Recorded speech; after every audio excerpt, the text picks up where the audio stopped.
Hello, hello. Hello. Yeah, can any Hello. Hello.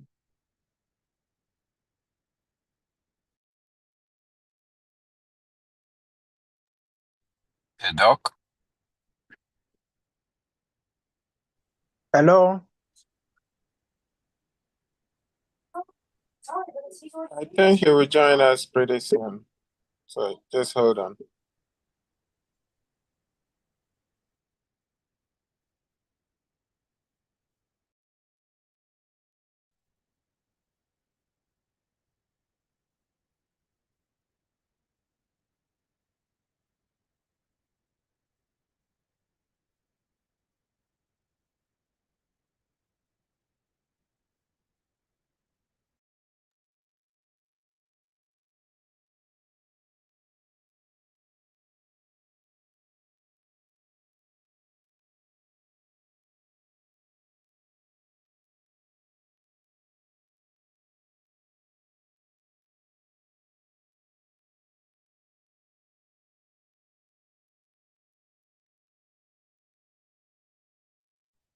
Good evening, everyone. How is everybody doing? Good evening, Dr. Dave. good evening, Doc? Good evening. Happy Friday to everyone. Yes, Good evening, Doc. sir. You Happy as Friday. well. We are doing well. How are you doing? Good, good. So tonight we will continue. Last week we were supposed to go through some of the questions and answers, but tonight we are going to specifically look at soft skills. Soft skills, the most difficult part of cybersecurity interviews to scale. And don't let anybody tell you otherwise. Soft skills is what is going to get you.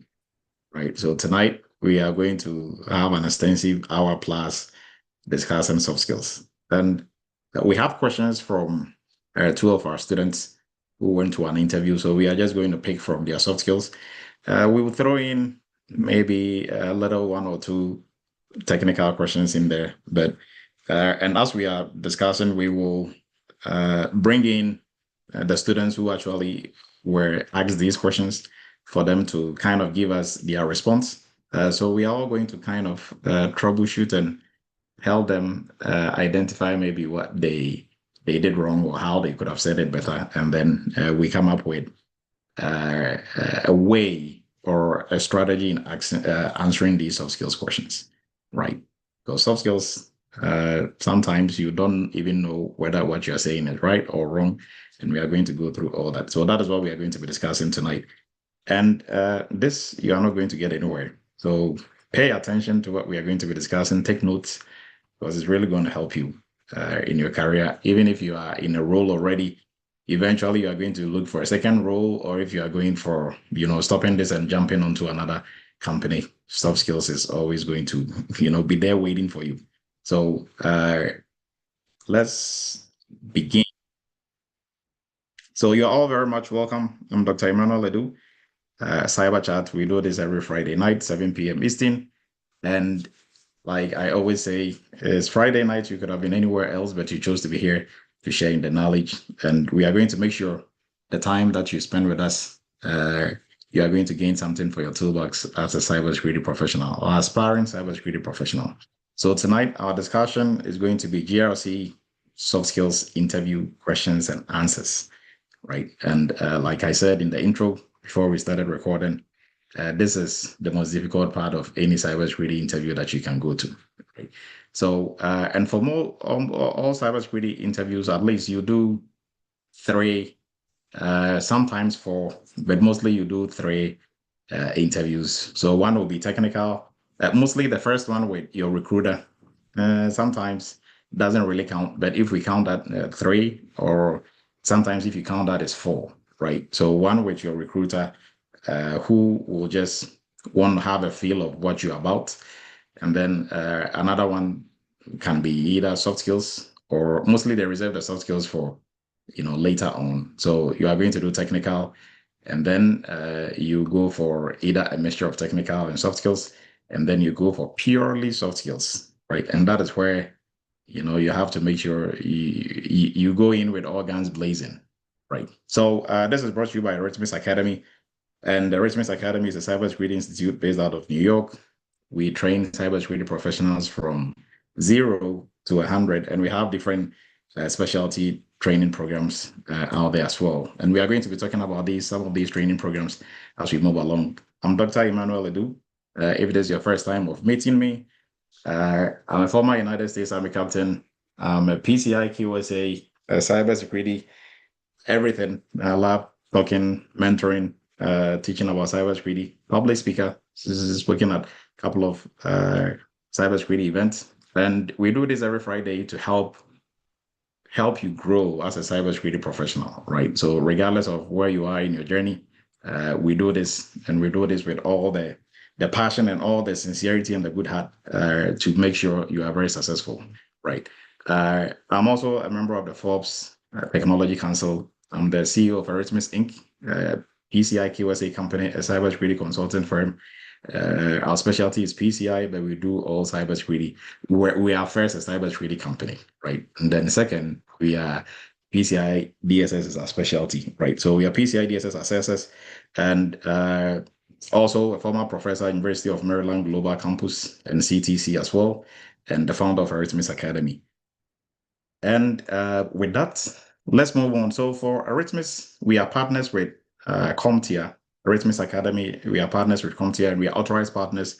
And what that means is that we have 20% discount on all vouchers if you want to sit for any certification exam, right? So you reach out to us, we will direct you on how to get a 20%, and you get that discount to sit for any of these exams. Now, this applies only to CompTIA exam vouchers. Other certification bodies, they don't really have any programs that we know of for now that will give you a discount, right? Now, to renew your certification, if you have any certification in the cybersecurity space, you can either resit for the exam, or you can use what we call CEU, CPE, simply showing that you are continuously learning in the cybersecurity space. So you being here tonight, if you put Team Live, hashtag Team Live in the chat, and you take a screenshot of it, that counts as each hour counts as, or each 45 minutes counts as one educational point, right? Continuous educational points or continuing educational points. So you can use that to renew your certification when it is up for you to renew, right? And then also we have a WhatsApp group. The link will be posted for you to be able to join. We have two groups actually. One is for our main cybersecurity group, and then we have another one just for cyber chat, right? So the link will be posted. Also, everything that we do every Friday night posted on YouTube, transmitted live on YouTube, and we also post the video on there as well. We have about 241 videos. So our YouTube channel is a school on its own. So if you really want to learn, you want to start from the beginning, if you go to our YouTube channel, there are a lot of resources, free resources for you to learn from, right? Now, we will be looking at some interesting cyber news, and then we'll jump into the questions and interviews. So I encourage everyone during the questions and interviews, you raise your virtual hand. That way we are not stepping over each other. We give you the floor, you give your take, and we are going to move on. And I think I've seen Loretta and Mariam on here. So I'll be throwing, it was their questions that we've combined. So I'll be throwing some of those questions to them for them to give us the answers they gave during their interview. And then we are going to QA/QC their answers. And as we are doing that, we are going to come up with a better strategy of answering these questions, right? So we are going to jump straight into our cyber news. But before we do, kindly give me a second.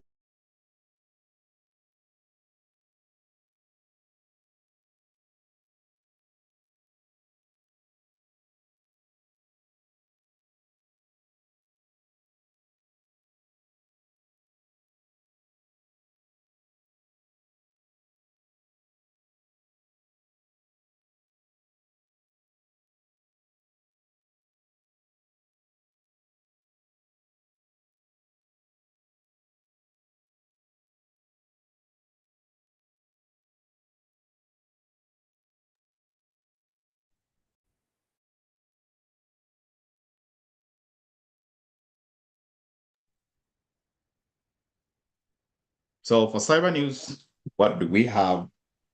So I have a natural story to this, and I think maybe some of you might also have. I actually have two stories, right?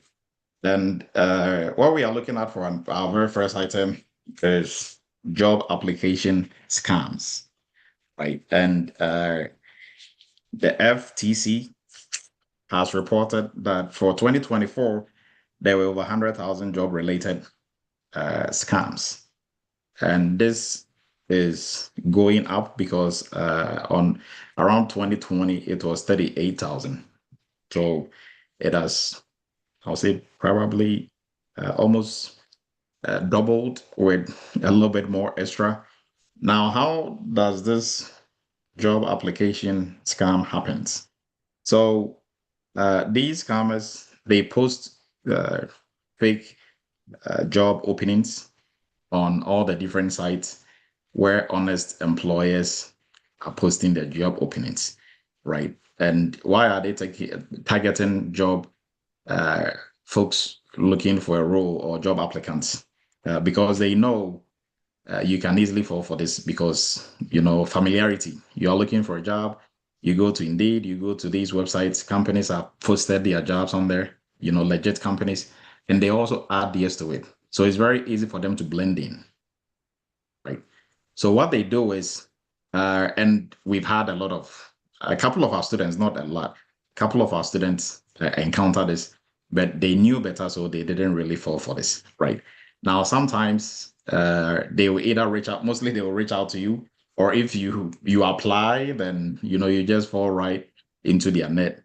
Now, without an interview, sometimes they'll tell you they've given you the role and, send them your either passport and your work authorization and other stuff that is required for you to work. Now, if anybody's asking you for your details before an interview, and sometimes the ones that are a little bit smarter, they will just give you some bogus interview and they will say you passed, right? So they are going to give you the job.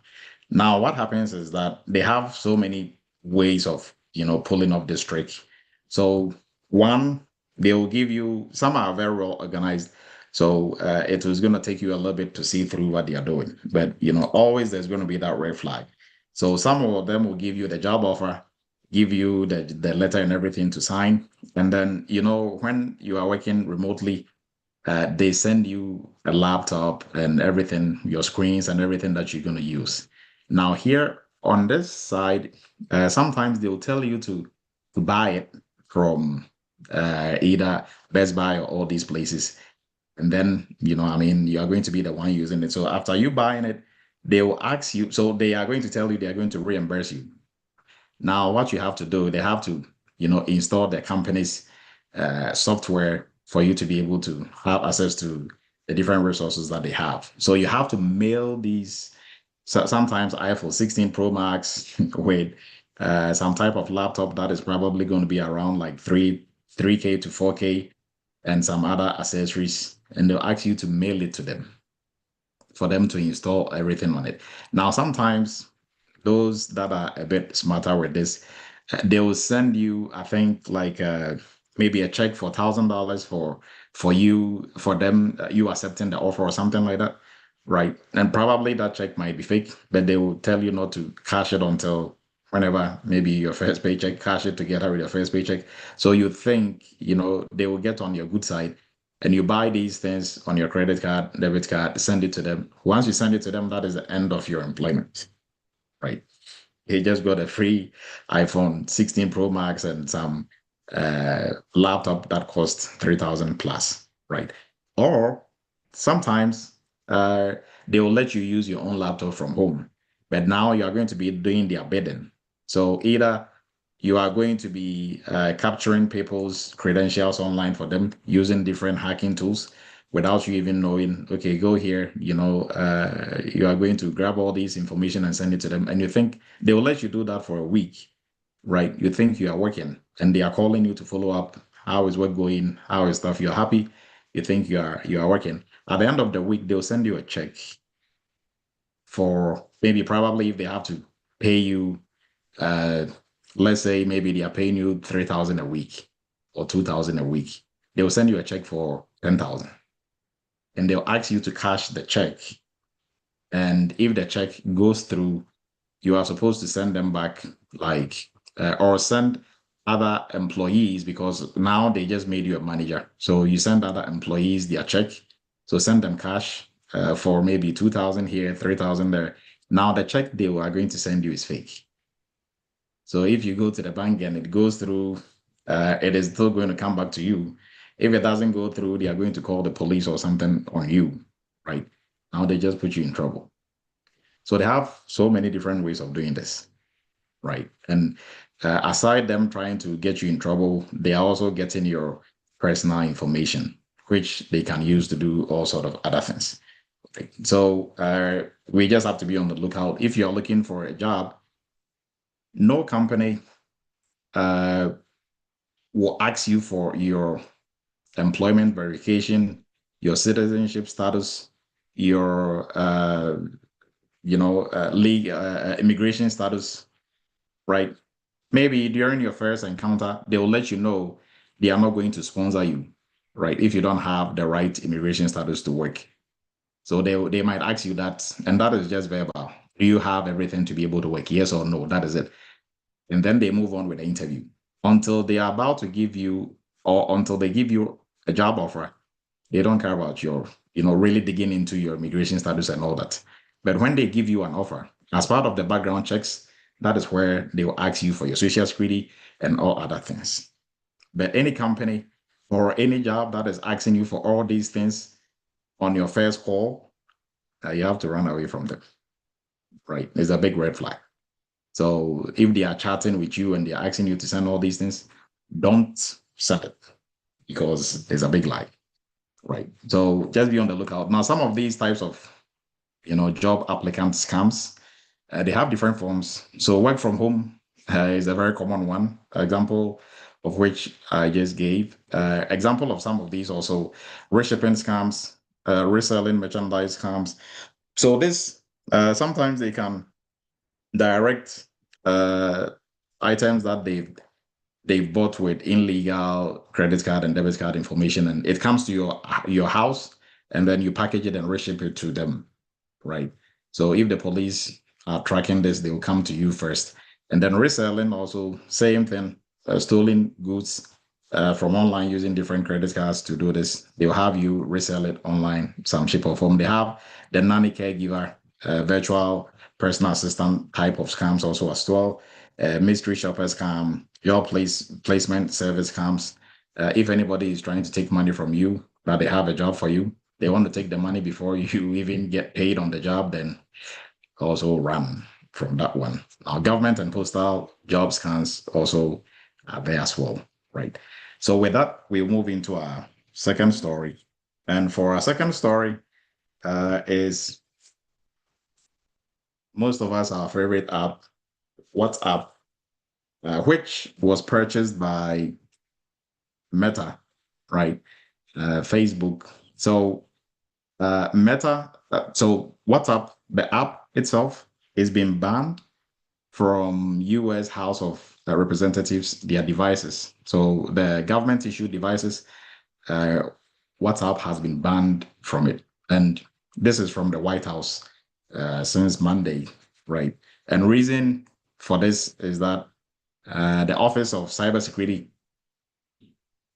considers the app, WhatsApp, to be a high risk because they think there is lack of transparency in how it protects user data, right?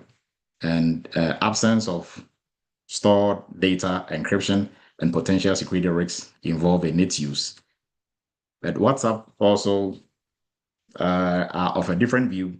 They strongly disagree because now the Office of Cybersecurity allows for messaging apps like Microsoft Teams and the rest to be used, FaceTime, Apple's iMessage to be used on these government-issued devices or phones. But then WhatsApp is saying that they have the strongest level of security than all these other apps. So they don't know why they are being banned, but we have to just follow that story and see where it leads to. Now, is it really true that WhatsApp has the strongest security than any of these apps? That is also kind of an assignment for you to look into, right? So what makes them stronger in terms of their security posture than the others like Teams and others that have been mentioned here, right? So with that, I think we need more information about exactly what each of them are doing to be able to say, yes, indeed, WhatsApp has a stronger security posture than the others, right? So with that, we are going to move into the programs we offer, and then we will jump into our questions and answers. Now, Climb is our new partner when it comes to financing any of the programs that we offer at Eretmis Academy, and Climb almost approves everybody. So if you've been sitting on the lines, waiting to have the opportunity to enroll in any of our programs, this is the time. Now, we also have a 30% discount for July 4th. So you can take advantage of that, apply it through Climb, get a 20%, and then you can also, join the program as well. Now on Climb side, you can be paying as low as 120, 100 and something. And also the duration of the payments, it can go as far as 36 months, thereabout. So 3 years, 2 years, right? So 3 years to pay 3,850 thereabout, or 4,000 something. Not bad, but they also come with some interest. Now the interest will be determined by your credit score and other findings like that. So if you go to their website and you apply, you'll be able to see. Now before your application goes through, they do a soft pull. So it's not like as soon as you are making that inquiry, they are going to do a hard pull to reduce your credit score, right? So you can look more into Climb, and the 40%, the 30% discount that I was talking about is the coupon code is July 25. And for our AI, the programs that we offer AI governance specialist. The new cohort for this program will be starting July, date to be determined. It's going to probably be late July. Also, same for our cloud security. So for cloud security, it is also going to be starting in July. Now for both programs, for AI governance, for those who are not very familiar with AI governance, everybody and their mom is using AI now in different organizations. Now, there are so many regulations. There are so many what we call frameworks and standards springing up in the AI space on how to manage and how to use AI well. When it comes to AI, we are not just looking at the security risks of attackers being able to hack into it, but also we are looking at the ethical side of it, right, when it comes to risks. So the bias, transparency, all that is what is included in AI governance. So we are, for those who are very familiar with GRC, we are doing GRC when in the AI space, but it goes beyond cybersecurity GRC, right? So that is what we do. You are not going to be doing coding or any of that. If you have a security background, fine, it's good. If you don't, it still doesn't change anything. You can jump into this space, right? It comes with internship, is 12 weeks. It comes with internship. Same thing with the cloud security. But now for cloud security, we encourage you to come in with some, security background. So if you are totally new, look into the entry-level course instead of cloud security, because cloud security is a build up on your security knowledge and skill, right? Looking at it in the cloud space, right? Now this also comes with, is vendor neutral. So we cover AWS, Azure, Google Cloud. You do a lot of hands-on also as well in these cloud environments, protecting and then also identifying different, configuration errors and other things like that. And once you're done, most of the cloud certifications out there you can sit for. We also look at cloud from the strategic point. So if you find yourself in a managerial leadership role, you can also manage cloud, the cloud space as part of your portfolio as well, right? This also comes with internship and job placement. And then we have our almighty entry-level course. So for folks starting from scratch, if you have no background in cybersecurity, you are not an IT person, that is fine. This program will teach you cybersecurity from scratch. Not just teach you, but the second portion of this program, you're also going to do cybersecurity, right? So you are going to learn and then do. And that is what employers are looking for. They are looking for somebody who knows cybersecurity and somebody who's done cybersecurity. So if you just know theory and concepts and you've never done any project, then you're going to run into issues and problems on the job. Even during interviews, scaling your interviews will be a bit of a hassle. Right now, this program will take you from scratch, build you all the way up to intermediate level cybersecurity professional who can, function on most of the GRC space, GRC roles, and blue side or defensive roles in the security space. Right. It also comes with 2 months of training, 2 months, 2.5 months of internship, as well as job placement, one-on-one coaching and assistance. You also get a mentor once you enroll. All mentors have gone through the program and they are currently working. Right. So, and then also our PCI DSS, this is the specialty of Eretmis Inc. If you are looking to specialize in cybersecurity, this is one of the lucrative niches to specialize in. And this PCI DSS applies to all industries, all continents, right? It's the only framework that cuts across, all industries, all countries. It cuts across all the barriers, right? So regardless of what industry you are in, whatever you are doing, whether you're on the government side, on the corporate side, whether you're in health, retail, if you accept credit card, debit card for payments, which is almost everybody, then you have to stay in compliance with PCI DSS. Now, each company needs the PCI DSS specialist, PCI DSS programs manager to help them navigate the complexities of PCI. Now, for folks who've gone through the PCI course, they'll tell you PCI goes beyond just the 6 goals and the 12 requirements, right? So this program is really going to, create a niche for you in the cybersecurity space. So also July, we are starting a new cohort. So if you are in IT already, or you are in cybersecurity space already, you can look into joining this also as well. Now, lastly, we will look at our GRC workshop and internship. Now, it's an internship for our entry-level students.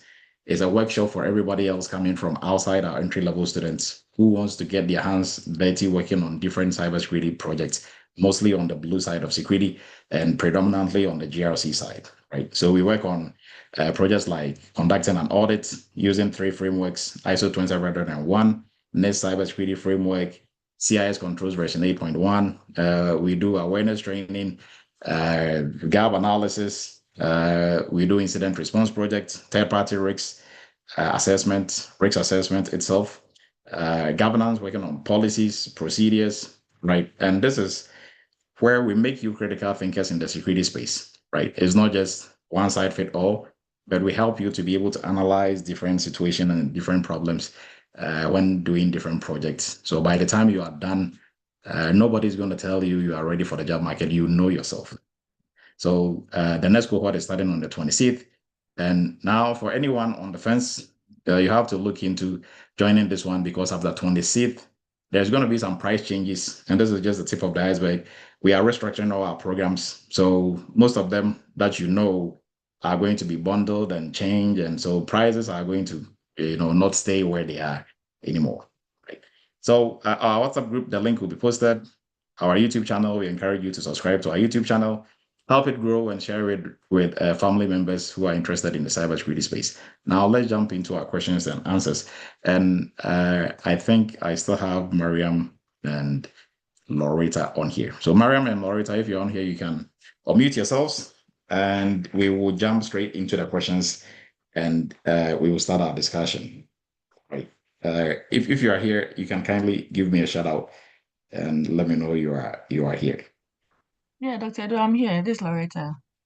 Okay, Loretta, thank you for your time. And Mariam, are you here or? Dr. Edu, I'm here. I'm also here. Okay. Yeah. Okay, great. So, Mariam, if you can introduce yourself and where you are in your journey, right, as part of your intro as well. And then Loretta, I think, did introduce yourself, but maybe today we have some new people, so they'll have a better understanding of what we are doing, right? And then as we are answering the questions, you can also help us answer these questions, and then we will dissect these questions as well. So we will start with Mariam, if you can introduce yourself briefly. Okay, so I'm Miriam Obeng Adjaman. I joined the July cohort, I finished in about November. Yeah. And yeah, I was looking for a job. I stopped for some time, but Dr. Edu encouraged me, so I'm back. So yeah, I had about 2 interviews. So yeah, we'll go through the questions and I'll help answer some of them. So that's it. All right, Mariam. And what is your background prior to this? My background is in accounting. Okay. Yeah. And it's good we are recording this, right? Because 2 months down the line, Mariam will come back with a role. And maybe some people wouldn't remember Mariam, so we can play this back. Amen. Yeah, I did that to, I think, Kingsley, right? When we did, yeah, if you go on YouTube, our YouTube channel, if you look for one of our videos is from, like the title is, I think Kingsley was, how do they call prison officers? They have correction officers. Yes, correction officer to cybersecurity, information security analyst. That is Kingsley. And at the beginning of it, I played a video where when Kingsley completed the program, we were discussing and how he was talking about, if I land my role, I'll do this, I'll do that. And he didn't even remember that was being recorded. So we played that before he actually started talking about what he was doing on the job and the role. And it was very interesting. Right. So Loretta, please go ahead. Same for Loretta. She's also going to come back in like 2 months' time with a role. Go ahead, Amen. Loretta. Yeah, so my name is Loretta. I also don't have any cybersecurity or IT background. I'm from the health field. And then I joined the November cohort last year, and we graduated, I think, in March or April. Yeah, so I applied for some jobs and then I got the TPRM interview, and then yeah, I went to the last stage. I interviewed with, including the recruiter, that was about 6 people, 45 minutes each. And then yeah, unfortunately I didn't get a job, but I got to the last end. So yeah. Okay, so that was your very first interview. Yes. And you went yes. all the way to the last stage. Yeah. Okay. And reason why Loretta didn't get the role, and that is upon talking to Loretta, I could easily tell her her last interview was a soft skills interview. Yeah. And that is what didn't let her get the role. It wasn't for the technical side. I personally did some job placements interview prep with Loretta, right? And she was right, spot on. But for the soft skills, you can polish up and talk and discuss. But mostly, if you don't have the fundamental concepts in answering them, sometimes they're gonna catch you off guard, right? And that is normal to everybody. So now, thank you, Loretta and Mariam. Thank you for your time.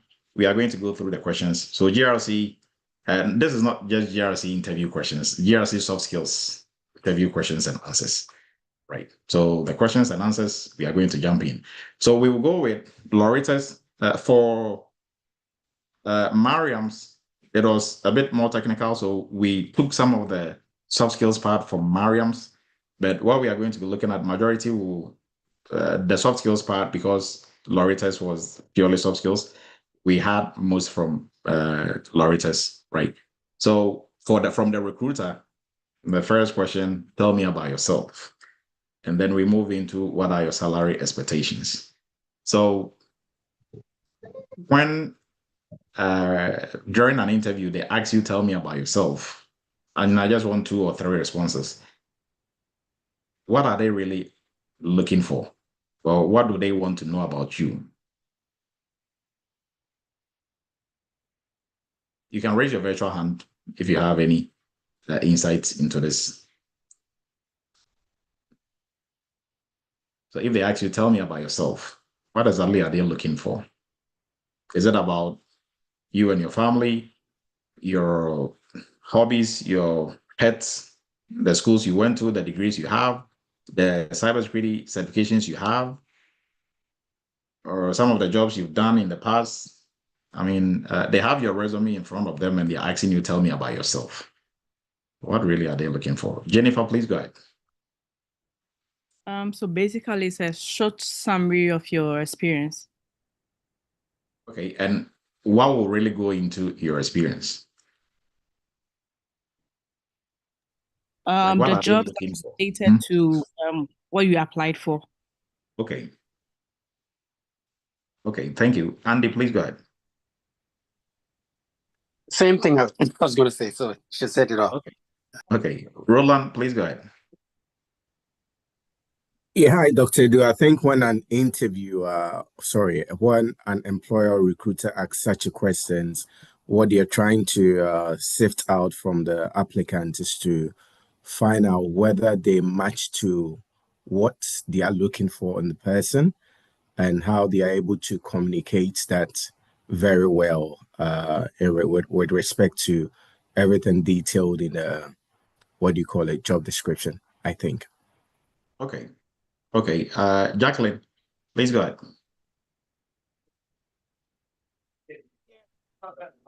Yes, all the speakers have nailed it.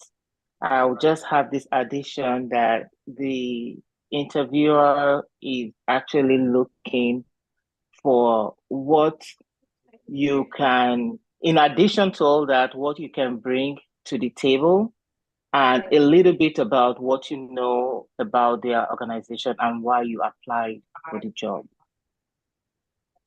Okay, so Jacqueline and Roland, I'm going to keep you two in one little basket.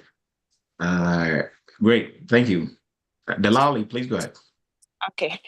And actually, they are looking for the relevant professional background you have to give a concise summary of your career path and also the roles and your experiences that will align with the position. I could also add the specific skills, your achievement, and your certifications that may make you a strong candidate. Thank you. Thank you. Maurice, please go ahead.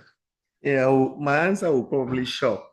I don't think they care about your career or your skill pertaining to the technical side because they know that anybody can pull that up. So I do believe that they are looking at how you feel in the cybersecurity environment, in the environment when it comes to how do you communicate with the team around you, how do you react when challenges arise.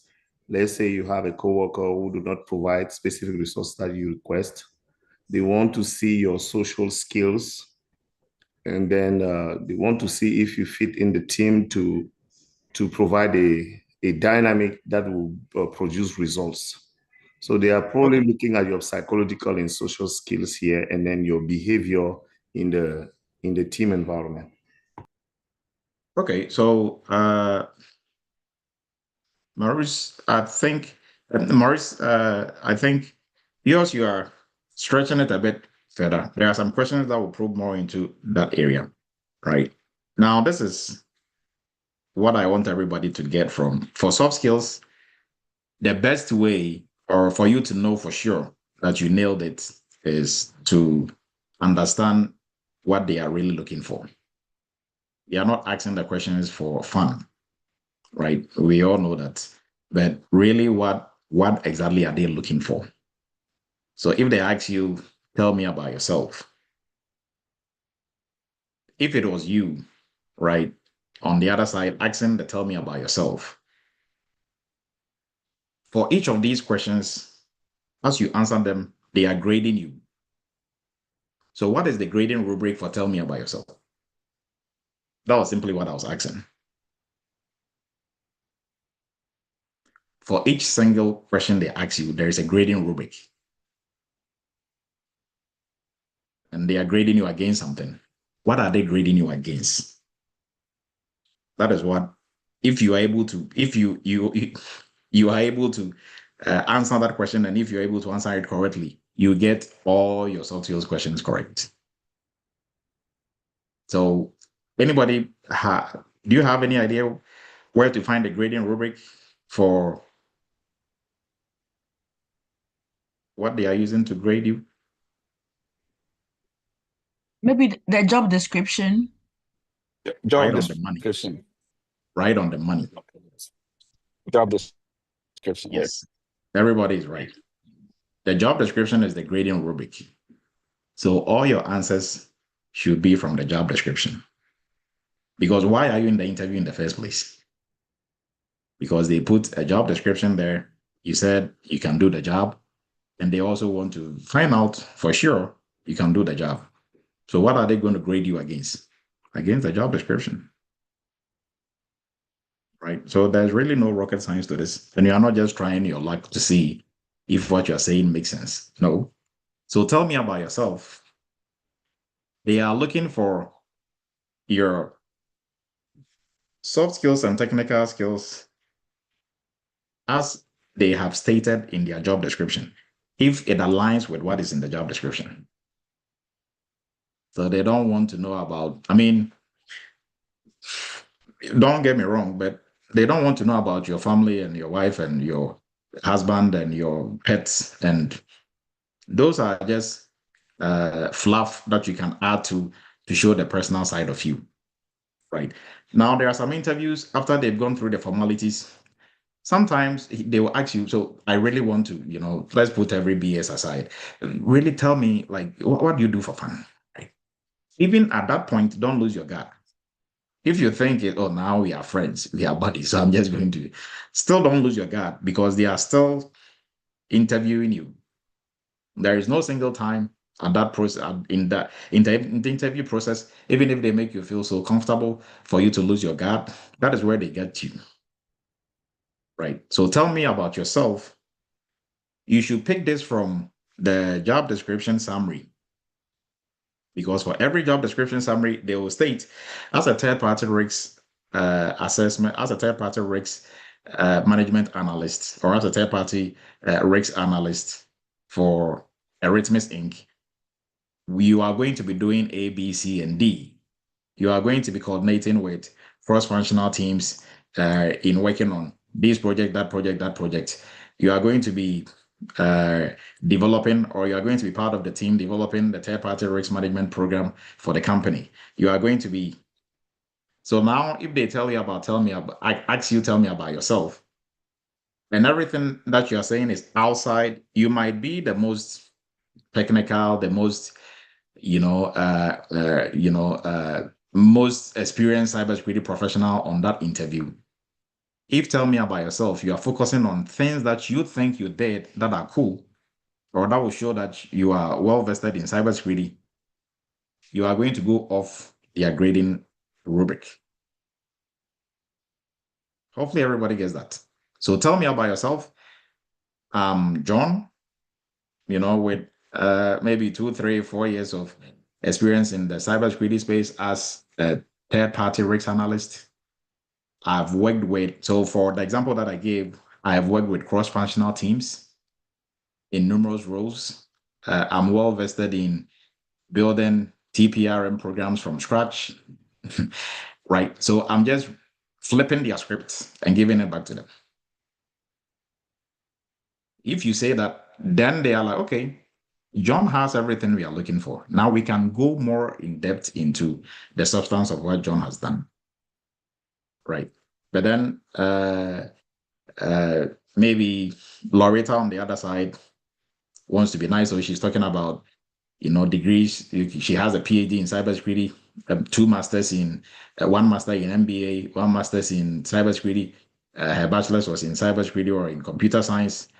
She's worked at Amazon. She's worked at Google. She's worked at, all that is cool. What has it got to do with a job description? What they are looking for? They are not looking for somebody with PhD. They are not looking for somebody who has worked in Amazon, Job Hopkins, all the cool places, and NASA. All that is good, impressive. What can you do in relation to, or what are you bringing in relation to the job description that is on there? Right. So hopefully, because if you're the one grading yourself, be frank to yourself, be frank and honest. Are you going to grade yourself if you are using that grading rubric and you came up talking about all the cool places and the big tech companies you've worked in, and you didn't mention a thing about the job description summary on exactly what they are going to have you do? in terms of what they expect you to be able to do. How are you going to rate yourself? You're probably going to give, if you're rating somebody, you're going to give them a big 0. But if it is you, you come back and say, Dr. Edu, I did so well on my interview. I don't know why. Did they move me forward? And then if I ask you, what did they ask you? They asked me this. What did you say? Soon as you say it, I'll be able to, okay. So that you were totally off. Right. So hopefully we are spending a lot of time on this because this is what is going to set the ball rolling. And if you understand this, tell me about yourself. Another way of asking tell me about yourself is, why should we employ you over everybody else? Or what makes you more qualified for this role than anybody else? That answer is also similar to tell me about yourself. It should be in direct relation to what they are looking for. Exactly what they are looking for. Right. Now, after you've talked about everything they are looking for, you can add your fluff to it. That's fine. You can add the degrees you have, the pets you have. You can add that to be human, right? So, I mean, if maybe they also like dogs, okay, what type of dog do you have? That even, makes it even better. But you can talk about your dog all day. If you didn't talk about what is on the job description, well, they are just trying to be nice. At the end of the day, they are going to rate you very low and rate somebody who don't like dogs, even though the one interviewing you like dogs, high. Right? So now we move into another tricky question. What is your salary expectation? So for tell me about yourself, any questions on tell me about yourself? How to go about answering tell me about yourself? All right. So I think that point is well made. What about salaries? What is your salary expectation? What should you really say? Right? What is too low? What is too big? What really is the right or wrong answer for this?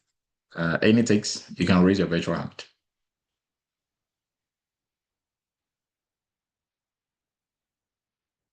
Jackie, please go ahead. Oh, Frederick went first. So Frederick, please go, and then Jackie.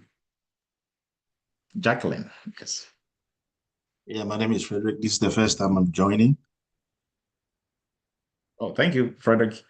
Kindly go ahead. So what is your take when they ask about salary? So the take on salary, they're just trying to see whether you are coming to the company to make money and go. So you just have to be very smart and do a research of the salary that you've already put on the job search. If they didn't do that, you have to do a research and see the qualification, how much is being going for, maybe 80 to 90,000. So you just have to be realistic and flexible. And maybe if it's between 80 and 90,000, maybe you choose 82,000 or 83,000. So that at least you be in between the range for them to know that you're not just coming there for money making and just leave. You're coming in there to impart knowledge and also learn. Okay. Thank you, Frederick. Jacqueline, please go ahead. Yeah, I'll add to that. That's all great ideas that Frederick just shared with us. On my part, when I'm asked about my salary expectation when one is not posted, I usually reverse the question back and ask what the role is, what the budget for the role is. And once they give me a range, I go for the higher range for that particular role. That's how I've always gone around it. Okay, Jacqueline, good one. Fred, please go ahead.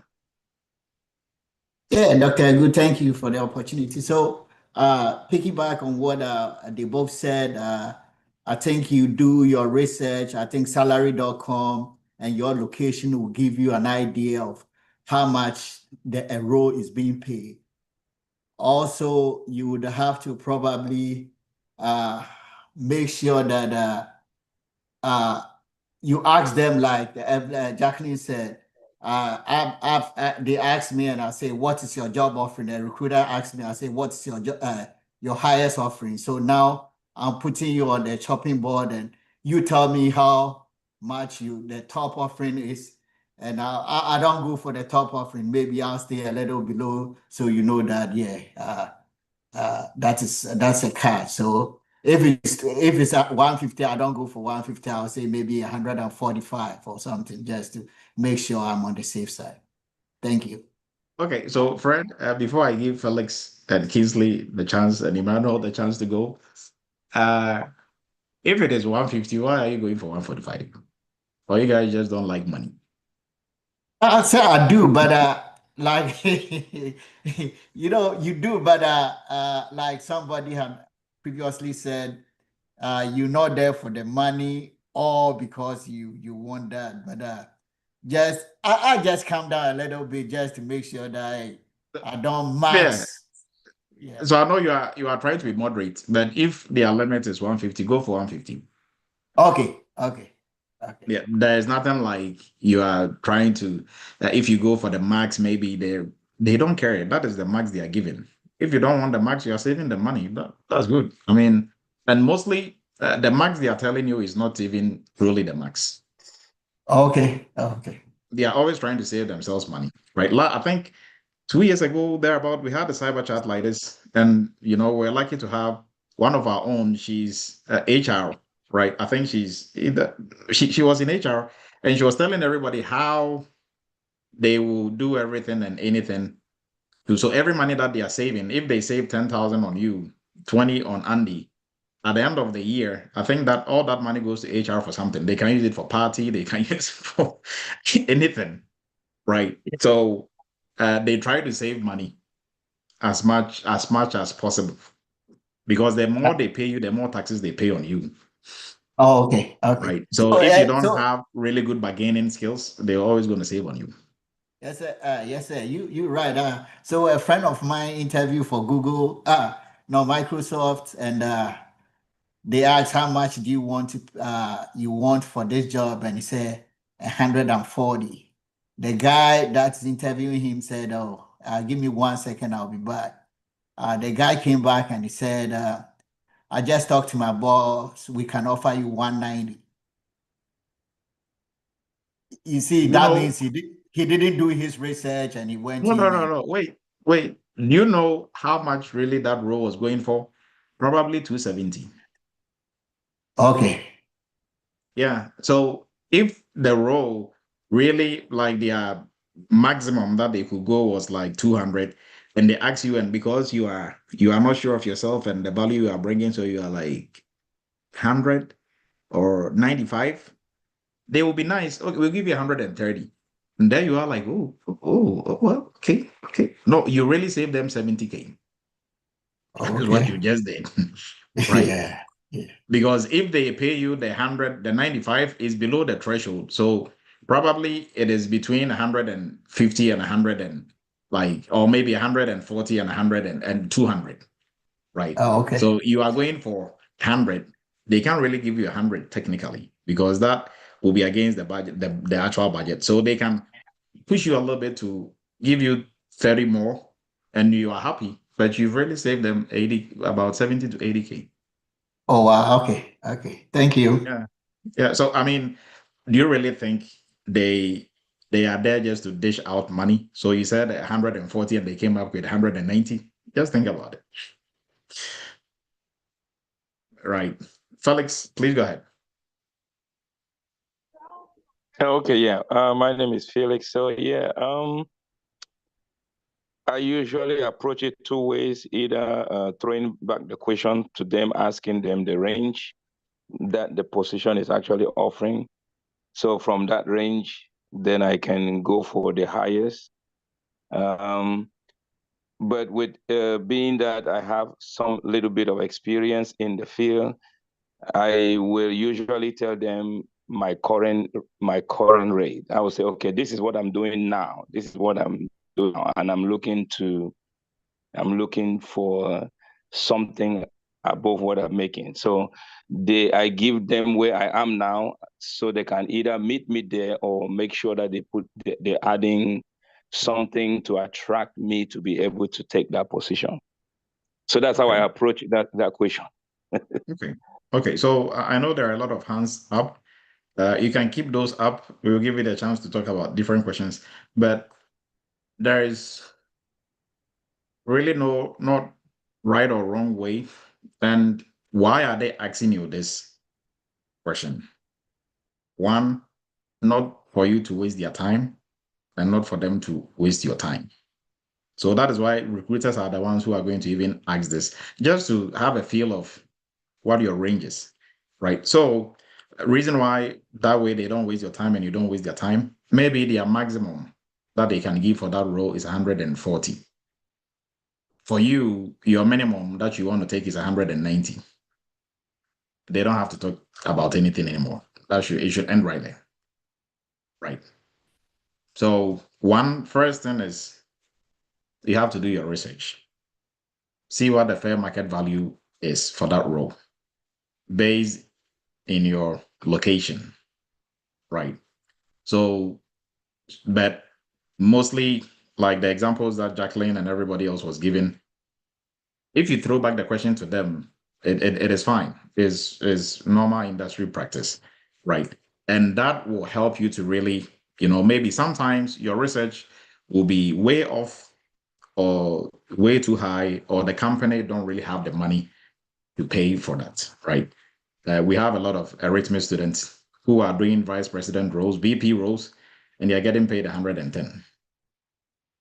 Right. But if you are researching with a VP role, for VP, you are 350, and you might be, for that company, they just have the title. They didn't really have the money to, meet the title.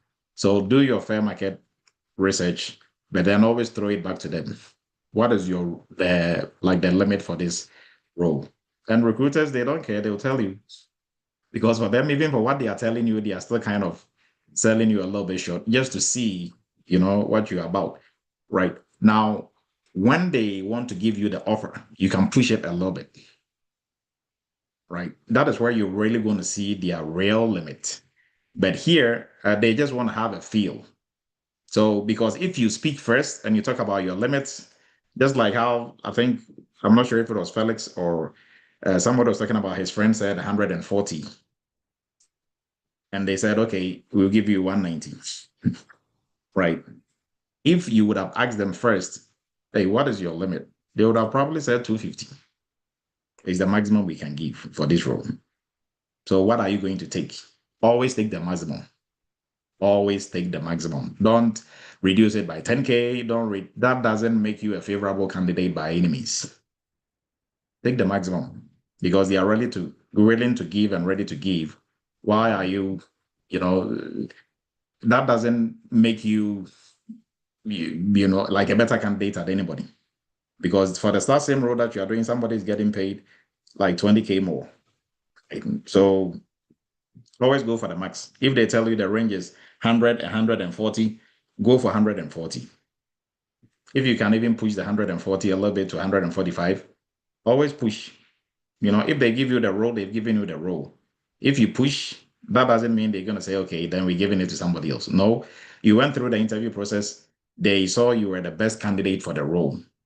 So you can push push it and see how far you can go with the money, right? So now let's jump it. So reason why recruiters will ask you this, and also for the recruiter, tell me about yourself. They are grading you against the job description. So if your skill sets, technical, soft skills, they are way off what they are looking for, then recruiter is not, and then also your salary expectation is way off, they are not going to move you forward.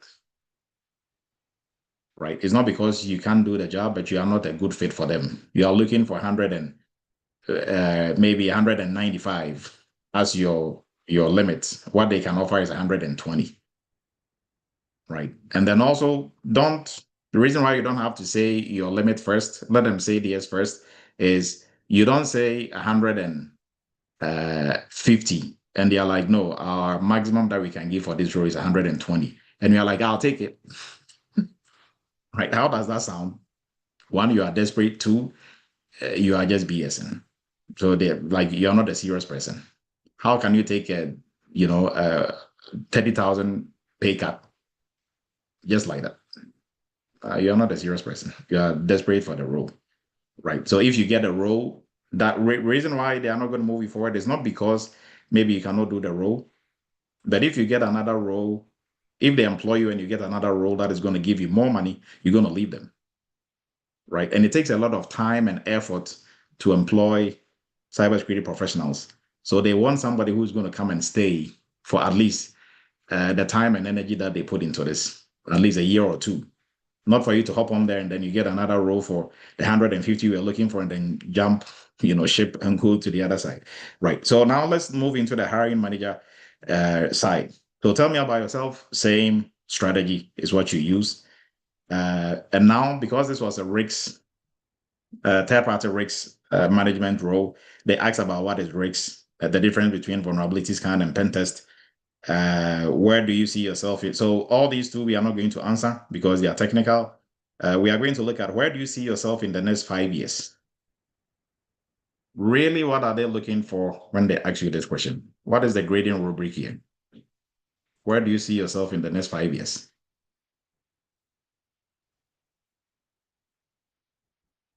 Anyone?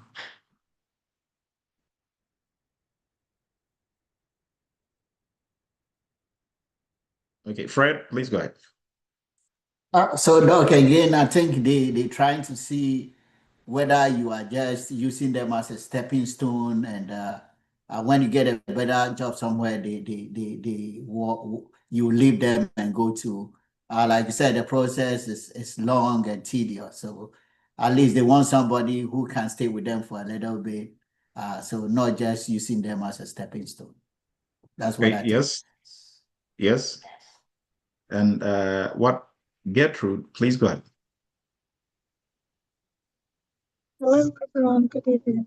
So, in a question like this, this is how I look at it. Do you, first of all, ask yourself the honest question? Do you want to grow with this company? Is it something that you, right from, because right from when you start the application, your instincts will definitely speak to you, whether this is the right company you want to see yourself up there or not. But this is how I will look at it and how I respond to that question. In terms of how do I see myself, I remember I gave a response to that question in an interview, and I said, I would love to be the go-to person in the company in the next 5 years. One, it tells me I want to be a problem solver for the company. Whatever challenges they are dealing with, I hope to be that person. The negative side of those responses that if you don't take care, you meet a very somebody who doesn't like you on the panel, who has been the king in the game where you want to get to, that will also be an exit way to push you out. So you just have to weigh the environment, look at the body languages and the communication mannerisms of the people you are interviewing with and how best you can answer it. But just look at the fact that they just want to see your foresight. Where do you hope to be with the company? And always be positive when you're responding to that. Back to, let me take us back to when you asked the question on the salary part. I mean, how much you're looking for. Usually on that issue, it depends on where you are in the interview process. If it's the third interview, then you can ask them what the range are, what is the hiring rate, which of course, obviously you will know by that time. But if it's the initial screening, and I mean, you mention anything, you should know you'll be out. So usually I'll tell them I'm very negotiable within the market range. I'm not going to give you the opportunity to mention a figure or whatever for me to. So it's always to play safe that way. Let them know you are negotiable within the market range. And then if you are on the last phase of the interview, there you can talk about figures. That's my opinion. Thank you, Gertrude. Very insightful. Now, Loretta, how did you answer this question? Because this was your interview. Yes. So I said that I want to be in a position, because a TPRM position, I said I want to be in a position in the team whereby I'll be able to teach anybody who will come after me how to do TPRM, because I like to teach and I feel like teaching is the best way to know that you have really mastered what you are doing. So I answered from there. Then I said that I would also want to get to a point where I can head a TPRM team.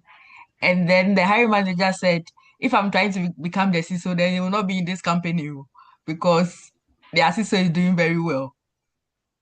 So because of what she said, actually, I was expecting to be moved forward. Because yeah, I felt like maybe in her mind she thought I was coming to take somebody else's job or something because of what she said. So I wasn't expecting to be moved forward, but I was moved forward anyway. So I came from a point of wanting to be in a position where I can mentor and teach anybody on TPRM. And yeah, that's the position I came from. Okay. So when they ask you this question, it's kind of a trick question, right? You can say anything. I want to have these certifications. I want to do a master's in cybersecurity. I want to help the company grow. You can say a whole bunch of stuff, but really the question they want to ask, they are not asking. Well, this is like a decoy to the main question, right? The main question is, are you going to stay here for the long run or you are here for the short term? Right. So if they ask you, are you going to stay here for the next 5 years? Everybody's response is going to be like, of course. I'm going to stay here for 20 years because we want the role, right? If they ask you, are you going to stay here for only 2 years? Nobody's going to say no. But if they ask you this question, it's a trick question, right? So yes, they are gauging your stability. So where do you see yourself in the next 5 years? And reason being that, so let me maybe go back a little bit. Your hiring manager and okay, so this is directly for the hiring manager. So this is good. Now, if you are the hiring manager of a company and everybody that you are hiring is leaving the company in 6 months, guess who the next person to leave the company is? The hiring manager, because you're going to get fired. Why? What is the job of a hiring manager? To pick the best candidate who is going to stay for a long time. So for the hiring manager, they have their own personal interest first before the company's interest. And their own personal interest is to pick the best candidate who is not crazy, who will show up to work, who didn't make them look bad as a hiring manager or make them look bad as a bad pick.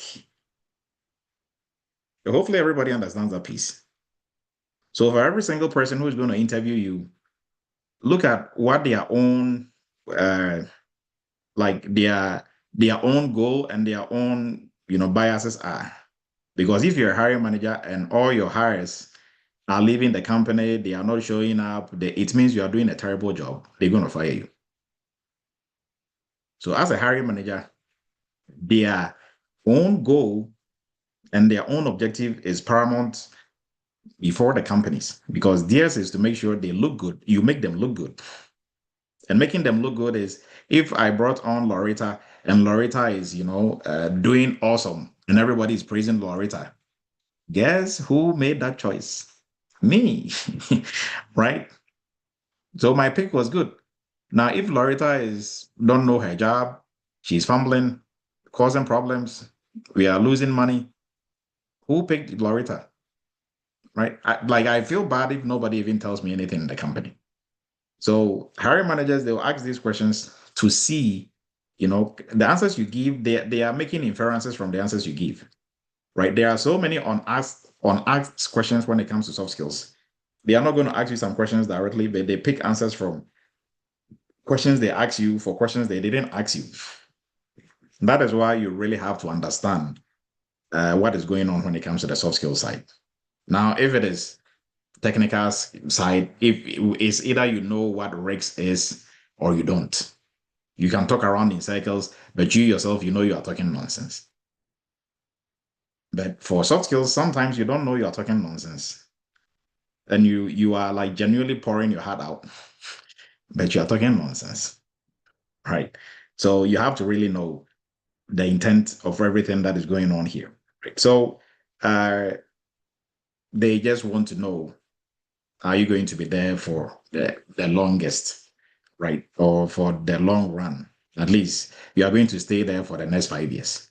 So they don't have to waste money and resources trying to find another third-party risk analyst to come and replace you because you left for a bigger role or something higher, right? And then also, as Gertrude was saying, when it comes to ambition, talking about where you want to be, the roles you want to, you have to have some situational awareness, right? I think Frank is on here. I'm not sure if he's still on here or he left. Frank went to an interview and he didn't get the role for that interview. He came out of that interview so happy because he did so well. So he called me, Dr. Edu, I went to this interview and I interviewed with 2 directors of cybersecurity from the company. And it got to the point where I was even schooling them on SOC 2 type 1, SOC 2 type 2, SOC 1 type 1. They didn't even know the different types of SOCs. And I'm like, oops, you shot yourself in the foot. Because these people are looking at you like, okay, you're going to be the cybersecurity analyst working directly for us and coming in with, this much knowledge and skill. Next, we know we're going to get fired and you're going to take our spot. No, we are not picking you. I've sat on different interview panels where there was a company, they were picking the director for IT. And one lady who was the IT specialist there, she was also part of the ones, she was also grading the directors, although she was going to work under the director. She rated, and I think like her rating was going to be paramount than anybody else because she was directly in IT, working in that space, and she was going to work directly with this person. She rated everybody who was very, very good, low, and rated the person who was like average, very high. You know why? Because the ones who were very good were going to give her a run for her money. She questioned her.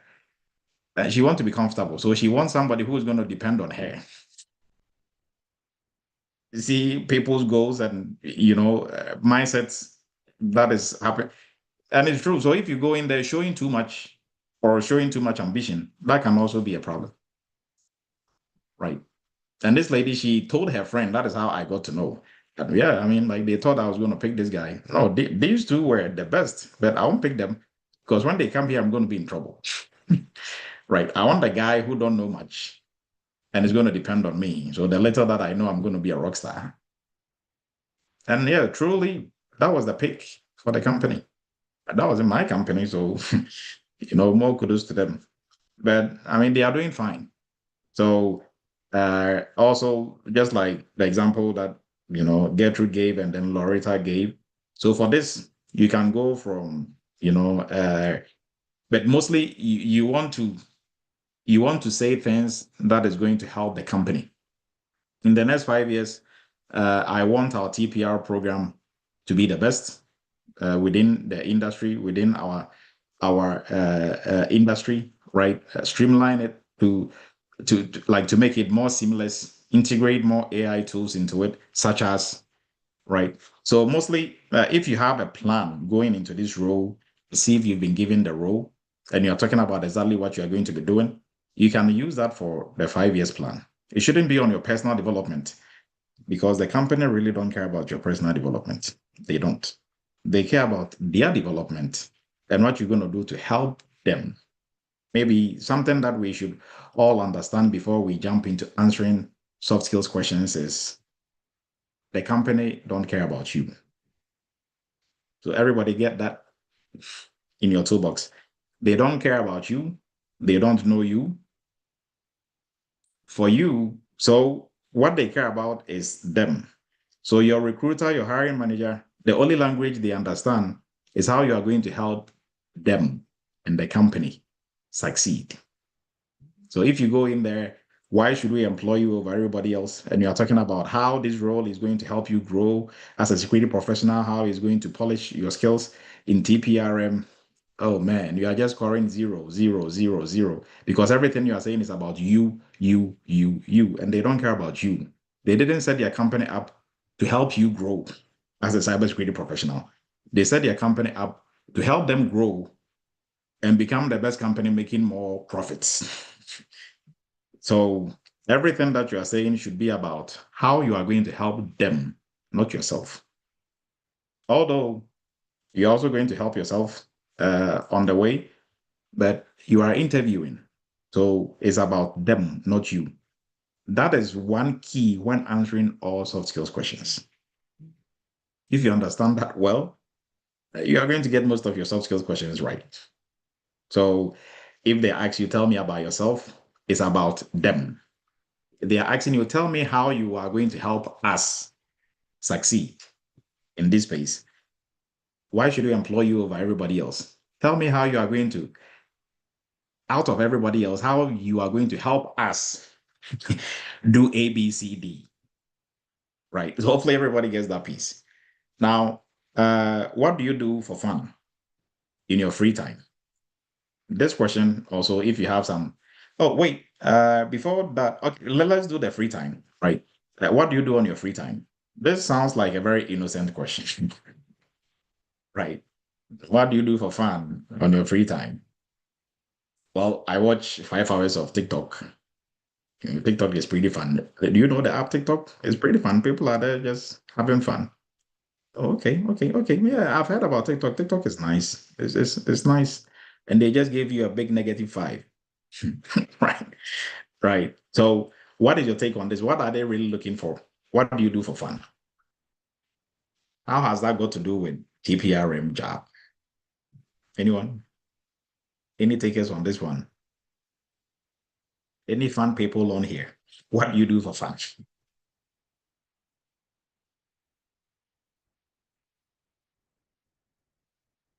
Okay, Jacqueline, please go ahead. Okay, Dr. Ado, I think I do a little bit Let's see extra. if Jacqueline is fun. Go ahead, Jacqueline. Yes, I am. I think I do a little bit extra on this. I usually go on LinkedIn to research the person who is interviewing me, and I look at their background, and some of them usually have volunteering activities.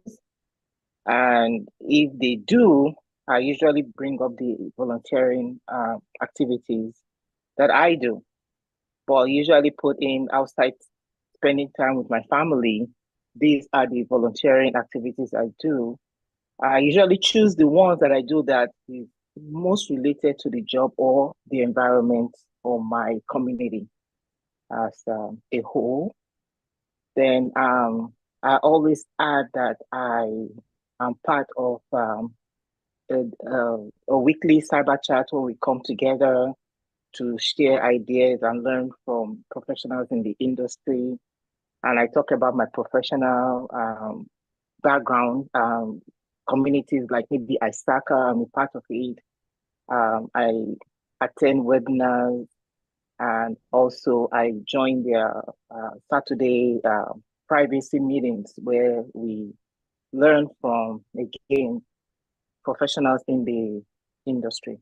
So that's how I usually answer that question. Okay, Mike, please go ahead. And Michael said he go on skydiving. So Mike, what do you also do for fun? Well, a lot, but I think with this, yes, it could be anything you do for fun, but again, you can bring it or tie it with the the job responsibilities. For instance, for me, if I would say I enjoy maybe workout or playing sports like soccer, then I can tie it to the work environment that, well, I do that to, one, stay alert and kind of release stress, as well as, since soccer is a sports team, it also help me to be a team player, which is also relevant in the workplace. So again, whatever I say as a fun activity, I'll have a way of tying it to the work responsibilities, in addition to even personal and educational development, as some of these speakers have spoken about. So that's been my approach. Okay, thank you, Michael. So yes, like you rightly said, you can do anything for fun. That is okay. But still, like I said, you don't have to lose your guard. So what do you do for fun? And everything that they are asking you during this interview should be about them. right? So what you do for fun, how is what you are doing for fun going to help you perform your job? Simply, that is what they're asking you, right? So like Michael was saying, oh, I play soccer, which helps me. There's a lot of team building skills in there and a lot of teamwork. Soccer is a team sport. You cannot be a one-man show in a team. So that helps you to be patient. It helps you to coordinate and work with everybody else. You see how you are turning it around to. So that really helps me on the job also to be able to, because that skills, I'm polishing up that skills even off duty hours, right? Maybe you play chess, same thing. Michael, skydiving, even skydiving. What are some of the skills you are building there, to be able to help you push through on the job, right? So, but you don't have to also be too superficial. Like, oh, I read, get certified, get ahead, but like cover to cover for fun. Nobody does that for fun, right? Or I take certifications for fun. Come on. You have to be realistic, but whatever you are saying, you have to relate it to how it is going to help you on the job. That is that simple, right? So do you prefer a structured environment or a free range environment? In your workspace, do you prefer like a structured, rigid, this is how we do things, or a free range where you can do whatever? Now, what is really the underlying goal for this question? Is there any right or wrong way? If you prefer a structured environment, is it wrong? If you prefer a free range environment, is it wrong? Loretta, how did you answer this one? So I said I prefer a more structured environment where everything is laid down so nobody is misunderstood. There's accountability. Everybody knows what they are supposed to do. That being said, we can also give a room for people to make mistakes, people to explore new ideas. So that's how I came from. Okay. Anybody else? And what is the underlying tone for this question? What really are they driving at?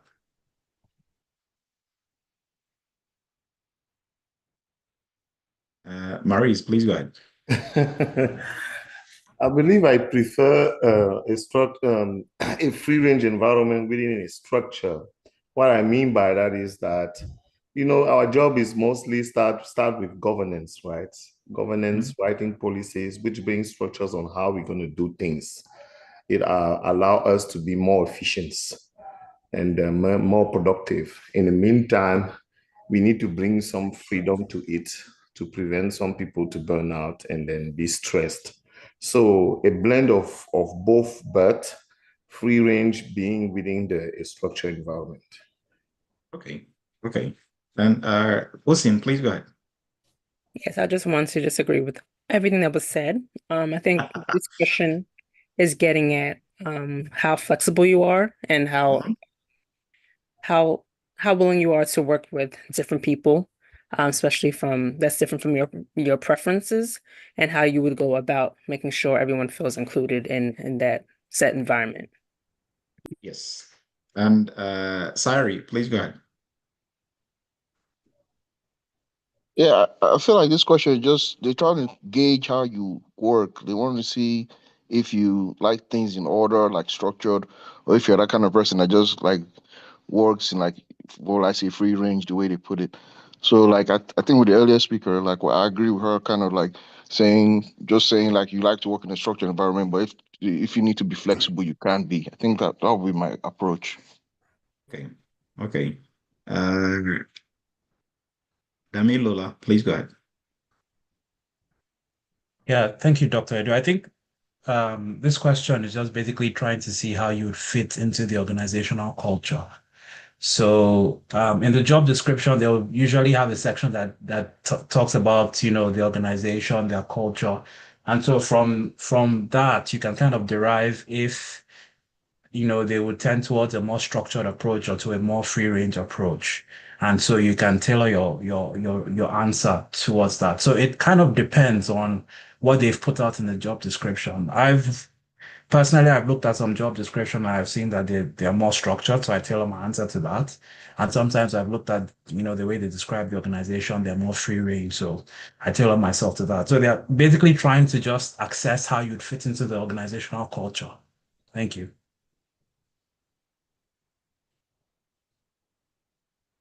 Okay, thank you.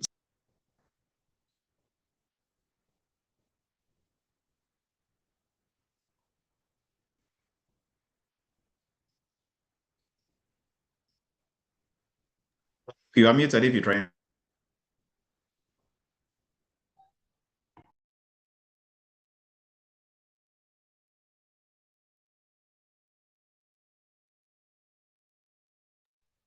Right, I think was Andy's hand up for this one? Well, I was thinking as a GRC, our positions are structured. So if I were to do a GRC job that combines with project management, then I would bring in both aspects to say that I can be structured where it needs to be. However, flexibility is part of what I have to be in order to be successful as a project manager. So I can learn to combine both. Okay, so for this company, if they have a structured environment or they have a free range environment and you go either or, they are looking to see if you can fit in both environments. Pretty much that is what they are looking for, right? And sometimes you don't know for a fact if they have a structured environment or it's a hybrid environment, right? So you compare the pros and cons of both and you fit yourself into, let them know you are flexible. So I think like Osen was they are looking at your flexibility to be able to adapt and adjust, right? Which is very key in what we do in the GRC space, right? So with that, we are going to move into the project manager and the CISO. So for the project manager, they were asking, why do you want to do TPRM? This can be soft skills / technical, right? So what was your answer to this, Loretta? Why TPRM?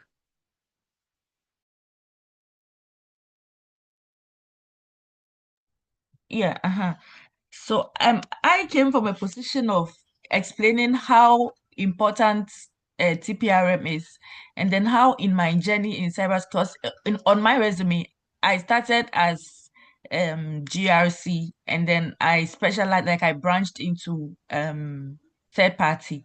So I stated that in my first job as doing general GRC stuff, I realized how lacking some TPRM procedures were and how most organizations don't take it seriously. So I decided to learn more about it and see how important it is.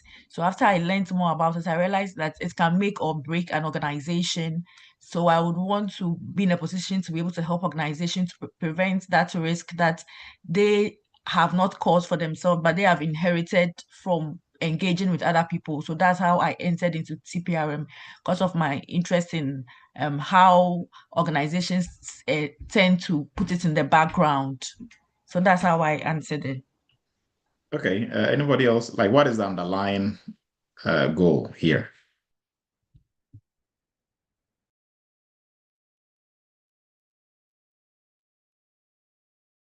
What exactly are they looking for this question? Is it really about why you are doing TPR? Like that is why they are asking you this question? This question could have been anything. Why GRC? Why cybersecurity? Right? What are they really looking for? Cyrus, please go ahead. I think they're looking for how you're going to help their TPRM program really much. What are you going to bring to the table? What is your game plan for their TPRM program? Okay. So look at it also this way. If I ask you, why you chose to stay in the state you are staying in, or why you chose to stay in the house you are staying in, why you chose to buy the shoe you are wearing. Dr. Edu, could it be that you understand the position you are to show them how much you understand what you are coming in for? Yeah, eventually you'll be talking about TPRM, but they are really looking for how you make decisions and why you choose to do TPRM. So your analytical, your critical thinking skills, that is what they are looking for, right? So if it is like, well, Loretta, my friend, who initiated me into cybersecurity is doing TPRM, so I also just fell into TPRM. Then we see that a lot of thoughts don't go into why you do things, right? Mind you, these are soft skills questions. So there are some questions they are not going to ask you. They infer answers from. So they can simply throw you this simple one, why TPRM? So everything that you are saying, really, they don't care about the substance. What they are looking for is the decision-making processes that went into it, right? So Loretta, go ahead. You wanted to say something. Oh, no, it was a mistake. I accidentally raised my hand. Yeah. Yeah, so this could have also easily been why PCI DSS, why HIPAA, why RICS, like why this company? Why do you want to work for this company?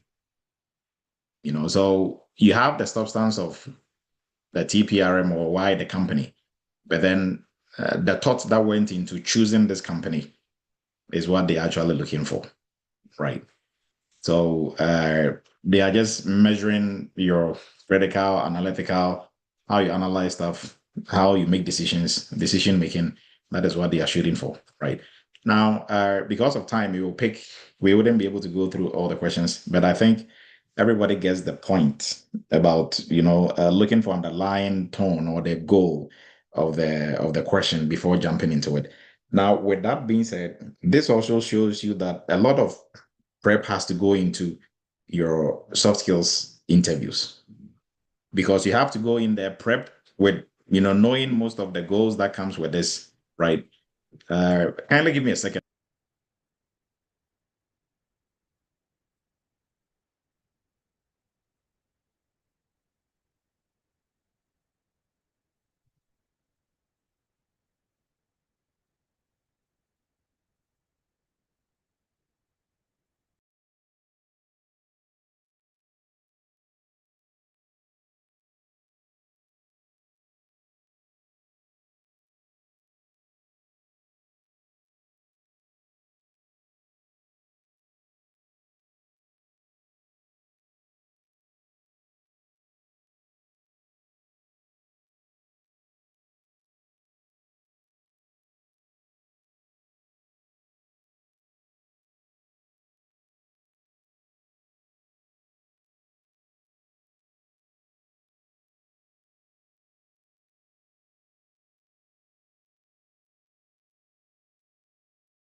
Right, I'm back. Sorry for the little delay.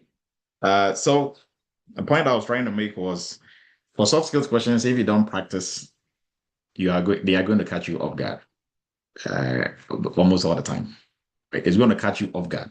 So you practice with scenario. We are going to still go through the questions, but this is some of the practice that you do, right? So if you get, the trend, or you get the strategy of how to analyze and how to break these questions down and how to answer them, now you'll be on the right path answering most of these questions, right? So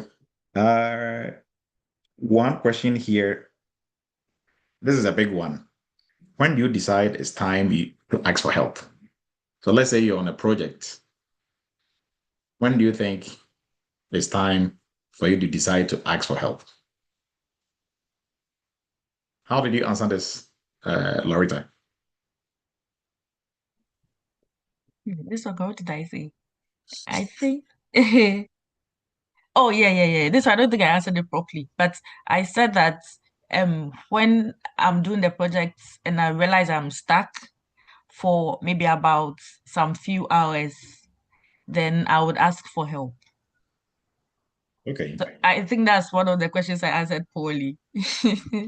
Okay. So, like, what exactly are they looking for in this question? How do you decide when it's time to ask for help?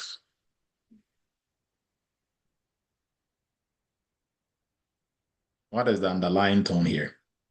What is the unasked question in this asked question? Sign, please go ahead.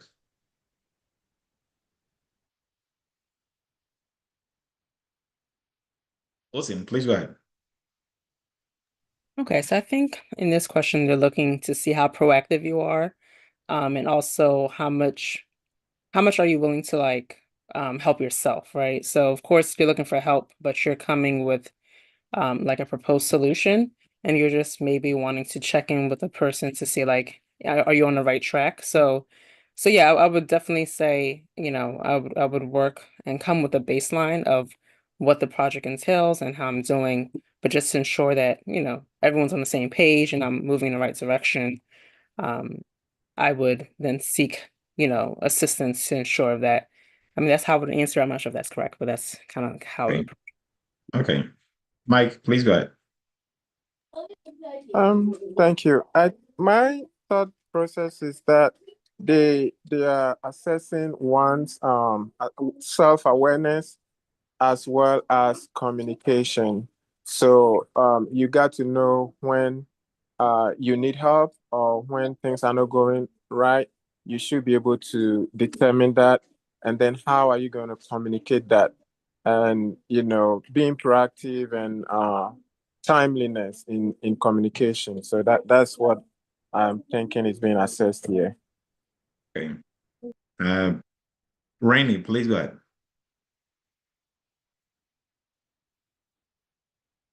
Yeah, I think for the most, because like somebody said, you need to be aware of the situation. In this case, you want to know what is the priority of the project you're working on. If it's time sensitive, then you don't have time to do some research, maybe deep research. It depends how high priority the project you're working on is on. So that would be the biggest point you want to bring up on that.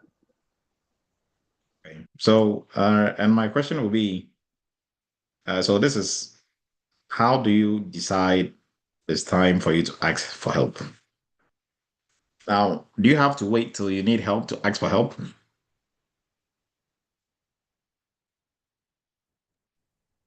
That was for me. No, anybody can answer. I'll say yes. Okay. So if you wait till you need help to ask for help, does it show proactiveness? I mean, can't you kind of, guesstimate when I think this is going to be a little bit too much for me? Maybe not in terms of maybe technical know-how, but in terms of time. And because if you have a timeline and you look at everything else you are doing together with this project, you might not be able to make it. Right. So you should know that ahead of time. You don't have to still stick with it till the point where now you have 2 days for the project to be due, and that is when you are going to ask for help. Right. Hopefully everybody gets that piece. Now, what this question is, shooting for is like two or three things put together. So your project management skills, analytical skills, and then also having that communication, right? And your proactiveness. So like 3 things put in one. So if you have to wait till you need help, then it means you're not planning well, right? It's like, for example, if you have to wait till the end of the month to know that you are going to need extra $200 for you to be able to meet all your bills. And I think your planning is a bit on the low side, because anybody who is on top of their finances, they will know, okay, because there were these unexpected expenses, this month we are going to be short this much. So before, like 2 weeks before the end of the month, they know what is going on and they will seek for it. Because if you are going to ask Michael has his own problems going on. right? But if you ask them way ahead of time, maybe if you ask a couple of your friends and acquaintances ahead of time, they might be able to, move some things around and help you out. But if you wait till like your rent is due tomorrow and you're asking Brian, like, hey, Brian, like, you mind sparing $300? I think your rent is going to pass due at that point, right? And that was because you were not proactive. Your project management and here your financial management was non-existent, right? So they are looking at all that. So although they are asking you, when do you decide it's time to ask for help? Really, you plan and you are proactive. So you kind of ask for help when it is not even time for you to ask for help. And how you ask for help, there are also different ways, right? So once you are given the project, if you have good, strategy in place, project management skills in place, with everything that I'm doing, this is going to take me about 3 weeks to be able to complete. And these are the different phases that I'm going to go through, right? So if it's not going to meet the 3 weeks before you even start the project, you should know you are going to need help or not. Right. So you don't just pile up projects on and say yes, yes, yes. Don't be the yes man. And then if you are the yes man, you are going to be the person who can never get the projects done. Right. So that is what they are looking for. Now, I think. So, Dr. Du, will it be wrong when I use that as a weakness, when I've been asked about my weakness and I say I'm kind of hands-on, so I want to make sure that everything is done, very meticulous about what I do. So I've realized that having to do things most of the time kind of dangerous. So I have to learn to delegate situations on this. That one, you are shooting yourself in the foot. Okay. Yeah, that is like you are not shooting yourself. You are not shooting yourself in the foot with a 9mm. You probably have like a 50 cal, like tearing your legs apart. No, you don't want to go that way. Right. So, and later on we will come to some of those questions. So for the CISO, I think, how do you communicate within your team, and how does this affect how does your family life affect your work? That they're also looking at time management. So if you look at the projects, okay, so I wasn't even paying attention. The project manager, all his questions or her questions were on project management. Truly, like, I even forgot that this was the project manager, like the project manager side. So everything that I wasn't even looking, and I was talking about project management until I looked up and I'm like, okay, that is the reason why they're asking these questions. So it's about project management and privatization, proactiveness, right? Analytical and, critical thinking skills, right? That is what the project manager was shooting for. Now, for the CISO, what are you looking for in this role? How have you grown in your current job compared to when you started, and what helped you build yourself? How do you measure success in your job and your value and your value to the company, right? How do you stay current? What challenges you most in your current role? So these ones we are going to look at, but before we do, and there are some interesting ones ahead of this one, right? So we are going to jump a little bit and spend some time still with Loretta, but then also we bring Mariam in. So whilst we are doing that, 4th of July sales 30% off is still ongoing. Climb is our new partner to finance your courses, and Climb approves almost everybody. And for our catalog of courses, our AI governance specialist, the new cohort is starting in July, ending of July. And this program is the GRC of AI, right? So you don't need a technical IT background to be able to do this. Comes with internship and workshop as well. Very hands-on, very, very hands-on. In the AI governance space, it is still growing. So you get to be part of the pace setters in this space. And for everybody who's gone through any of our programs, your next step should be the cloud security professional. Now you have to also know how to move in the cloud as a cybersecurity professional. This is also very hands-on. It is vendor neutral, so we work with AWS, Azure, Google Cloud, and you're actually going to be doing a lot of projects in these environments, right? And then also the strategic part of of cloud security. We are also going to focus much more on that. So if you find yourself in a leadership managerial role, you should still be able to function. And most of the certifications, cloud certifications around this covers them and much more. And for folks looking to start in the cybersecurity space, our cybersecurity entry-level course, that is the best course that is going to help you propel you into the cybersecurity space, set the foundation for cybersecurity, GRC space, and beyond.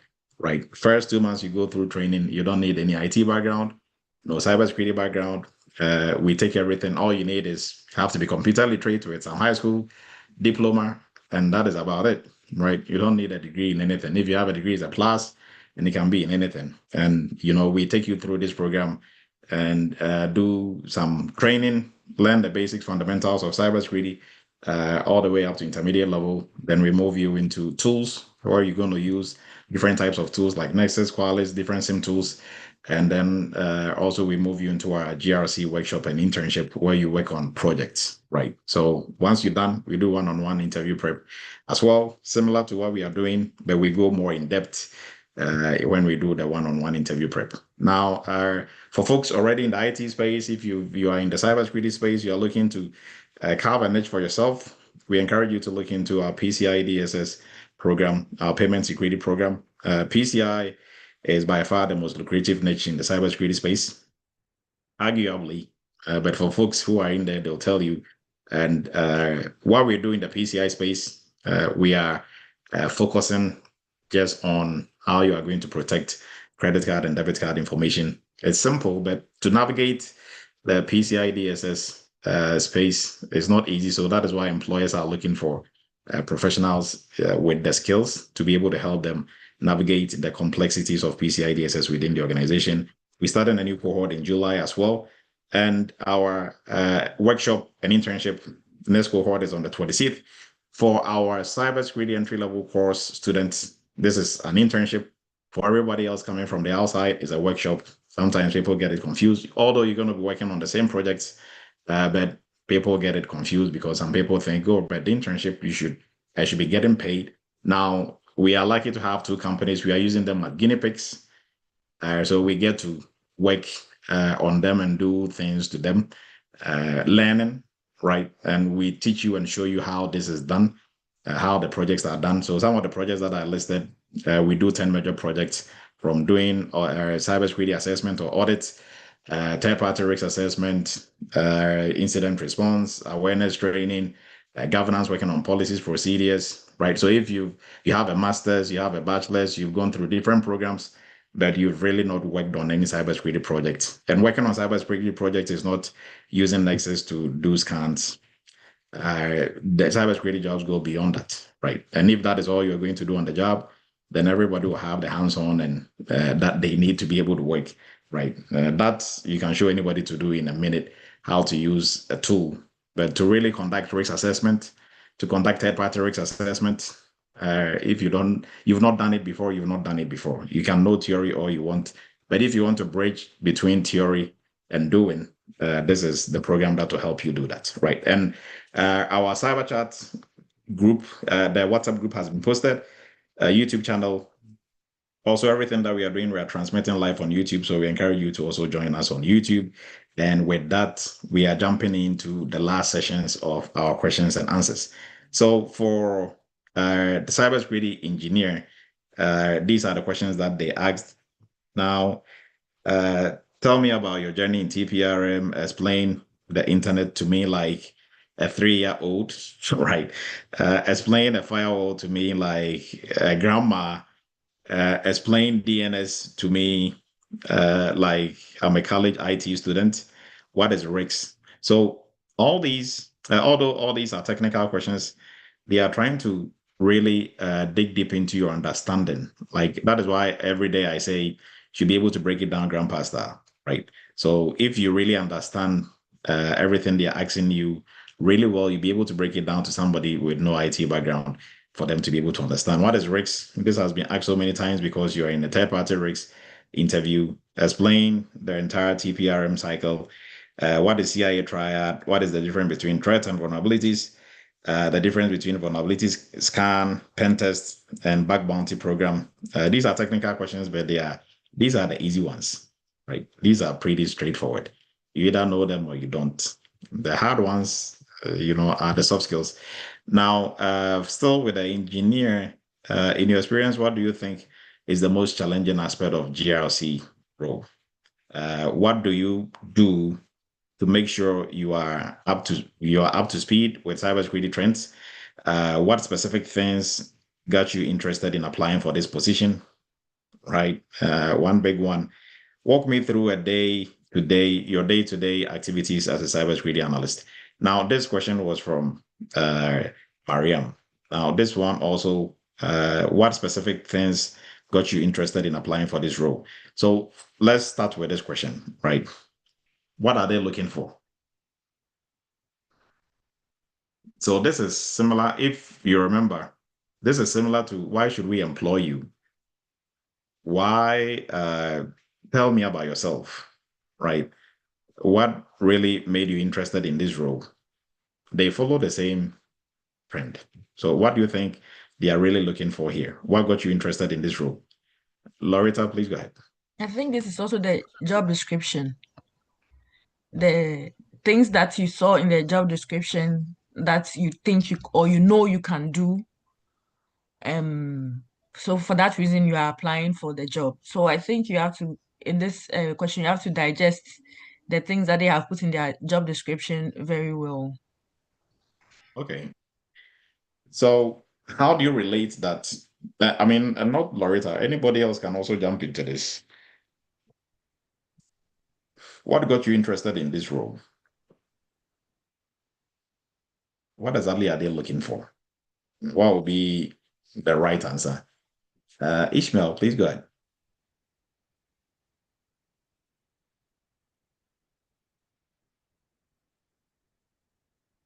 You're muted if you're trying to speak, Ishmael.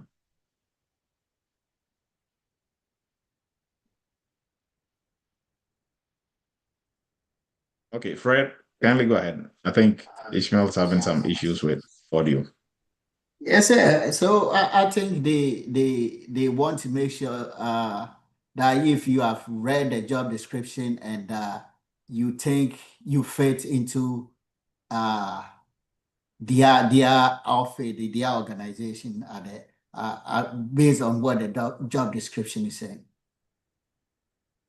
Okay. Mike, please go ahead. I'll just sum this up for what can you do to help the company? What can you do to help us? That is what they are looking for. Okay. So what attracted you to this role, or what made you? Like we said, the grading rubric is the job description. Now, what exactly on the job description are you going to look at for this? So what will interest you? Yes, you are looking for a third-party role, and you saw this ad. Now, there are different third-party roles out there. Why did you choose this specific one? What they are looking for is, so one, for this one particular, you have to also come from, and for all the other ones we discussed, knowing the company, knowing their values, knowing their mission statement, their vision statement really helps you a lot in answering some of these questions, right? So what, made you interested in applying for this? So probably, let's say, this company, they make shoes, but they also do charity work by giving shoes to maybe kids in Ghana, right? And I'm from Ghana. So I'm like, one, doing charity, it aligns with my values. Two, you are donating it to people that I think would need it, right? So you are helping them because I know how it is for kids who cannot afford that. Blah, blah, blah. So this is just an example that I'm giving, right? So that is one. Now, two, that shouldn't be your only reason. Two, for what the company is doing and for how their maybe cybersecurity team is structured, and for the things they are looking for this role, right? For what they are looking for this role, what I'm going to do, or what the skills they are looking for. Because my values align with the company's values and the company's vision of getting here or becoming the best shoe company in the next 5 years, with my skill sets of being able to do A, B, C, D, I think I'll be able to work together with the team, and add more value to what they are doing to help the company achieve its vision of becoming the best shoe company in the next 6 years. So that is why I applied for this job. So it is always about them, not you, right? Nothing about, I think everything on there is something that I can do and it will help me grow. So that is a big, X. Help you grow. They don't know you. They don't care about your growth. They care about them, right? So everything is about them. So you don't go to any interview without knowing the company's mission, their vision, their values, organizational culture. Read about, because that is really going to help you during the soft skills. There are some soft skills questions that they will just ask you straight. What do you think are our values? Or these are our values. What is your take on our values? Right? Or explain the different values that we have. Like explain it in your own terms, how you understand it. And if you don't prep these, you are just going to be talking for talking's sake, right? Now, walk us through your day. For that, a little bit technical, we are not going to do that. In your experience, what do you think is the most challenging aspect of a GRC role? So what do you think they are looking for this one?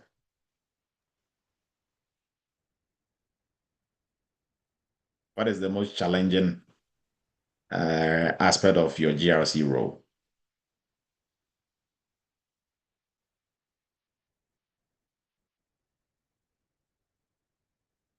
Anyone? What exactly are they looking for here?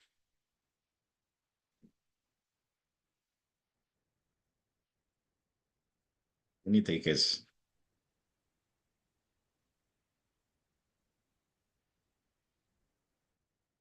Oh, problem. Okay, Mike put problem solving in there. Yeah, so I'm thinking it's problem solving because you're going to face challenges. Now, how do you solve, how do you work around that challenge? So that is why I'm saying it's problem solving. So it's not just about identifying the challenge, but how you work to solve the problem. The challenge. Yeah. Okay, so that is maybe one way to approach it. Anybody else? The most challenging aspect of a GRC role.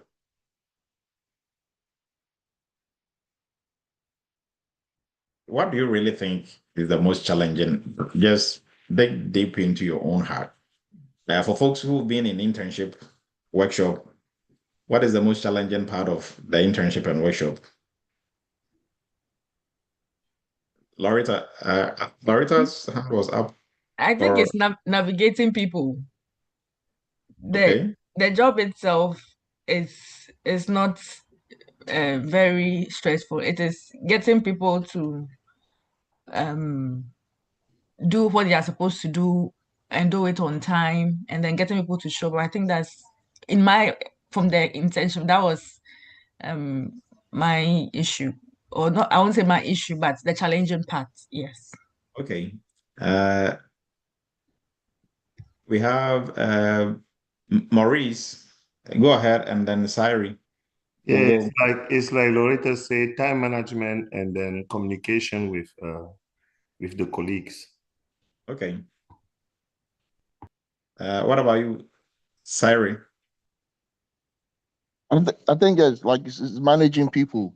So getting people, like you said, to do the work, or chasing around people to get them to do what they're supposed to do it will be the challenging part of it. And how do you navigate that? And how do you deal with that? How do you come up with solutions with managing people? Okay, so Glenda also put in there working with different people. George and everybody who is answering this, they are all either gone through the internship, GRC internship or workshop. But Dr. blame it on the evolving nature of the security landscape. Okay. George, please go ahead. And Osin. Yeah, I think working together as a team, it's my most challenge that I've faced. Okay.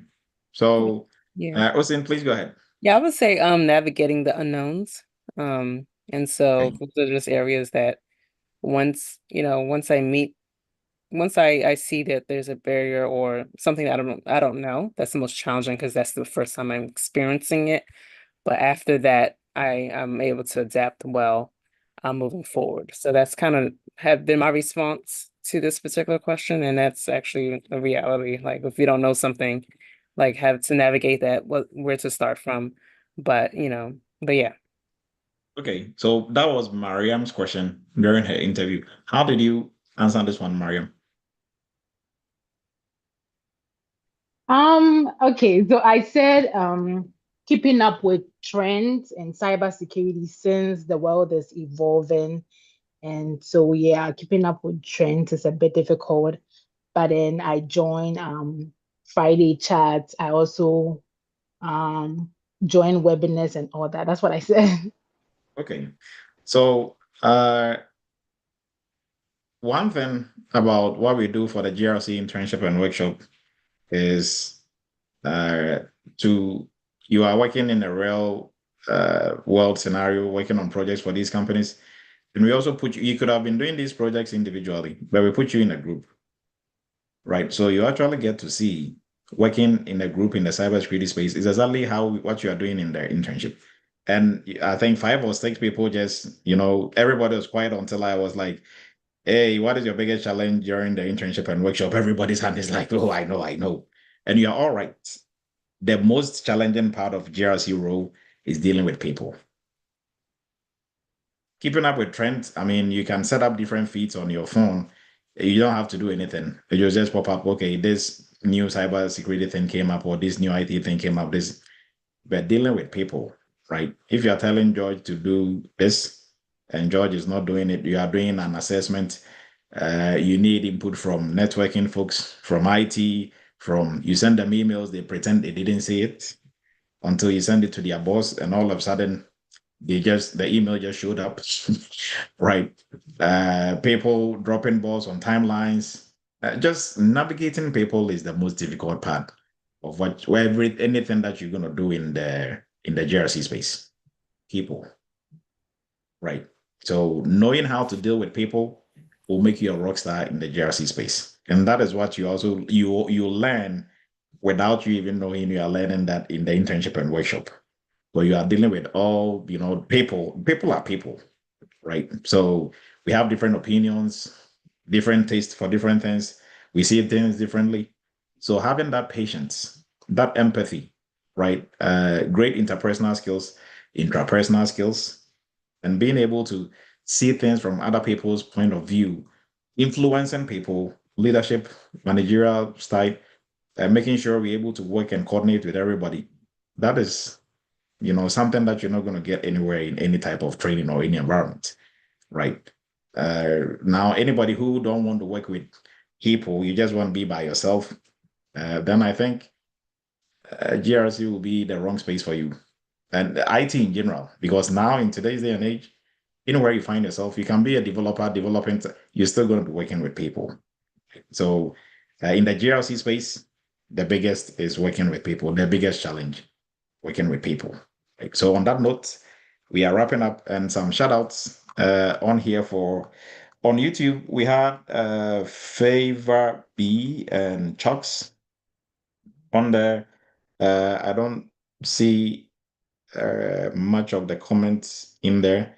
So thanks to folks who joined on YouTube. And in the chat, there are a lot of them on there. So okay, some of them answering the questions on there. We will get to that. But in the chat, we have some greetings, and George from Ghana, Joe from Michigan, and for folks who are looking to make appointments and stuff, we've posted the link in there, right? And Team Live, I like how you are adding the dates to the Team Lives. So for folks who are looking to renew their certifications, just do this, take the screenshot, keep it.